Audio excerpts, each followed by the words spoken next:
WBUR Podcast, Boston.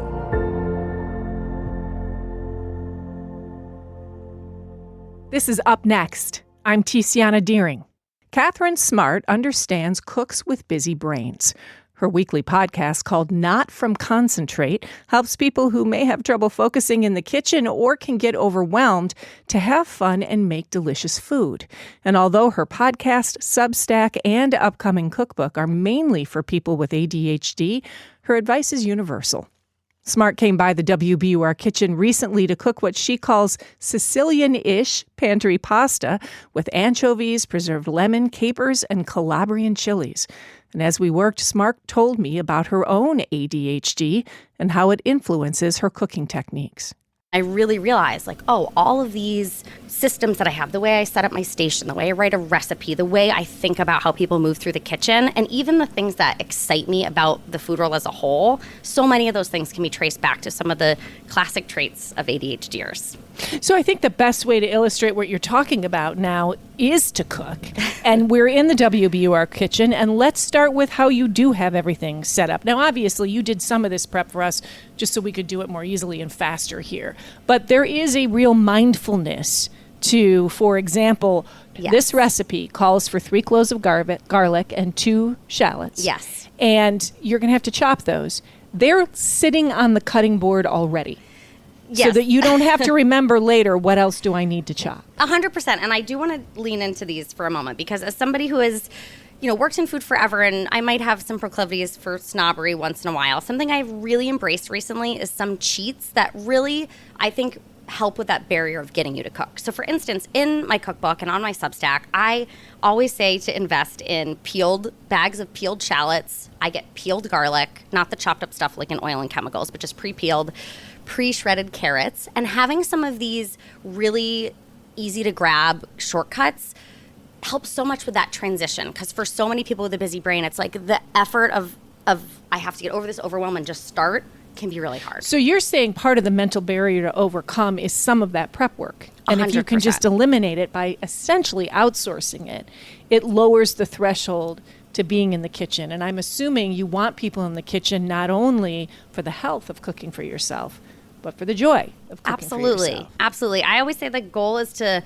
spark creativity and calm chaos so that you can enjoy the kitchen and have fun there. And it really is twofold for me. I'm always thinking about how do I make the cooking accessible, because we all have to feed ourselves. I want us to feed ourselves well and enjoy it. But I also think if you can build up those skills and that confidence in the kitchen, it extends so far outside of it. All right, so let's make the OG, the Sicilian-ish pantry pasta. Yes.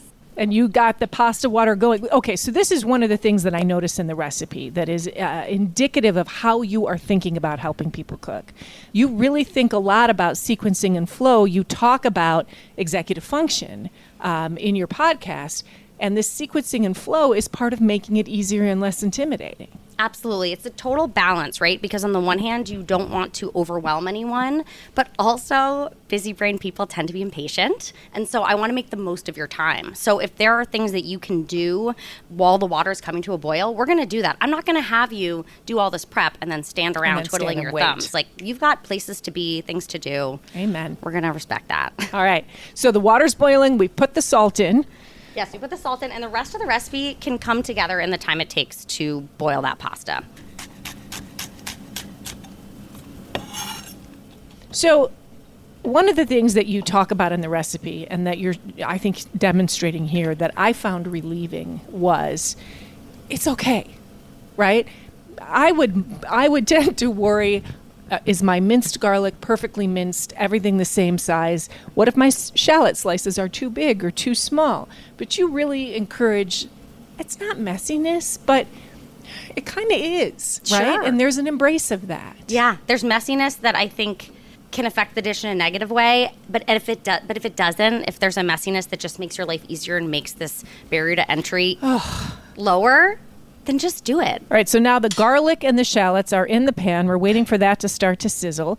You've already got your Calabrian chili, your capers, and your lemon set. So now what do we do? So once this really starts to sizzle, we're going to let the shallot and garlic go for just a couple minutes. We want, again, things to start to get really fragrant and sort of melt into the pan.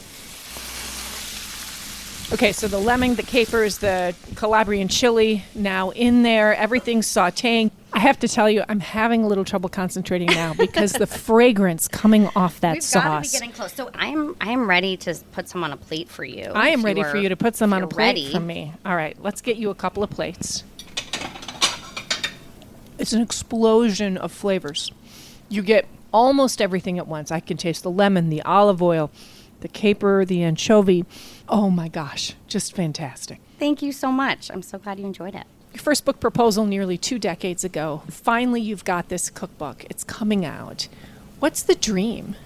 The dream is that folks who maybe have a busy brain feel really seen, really empowered.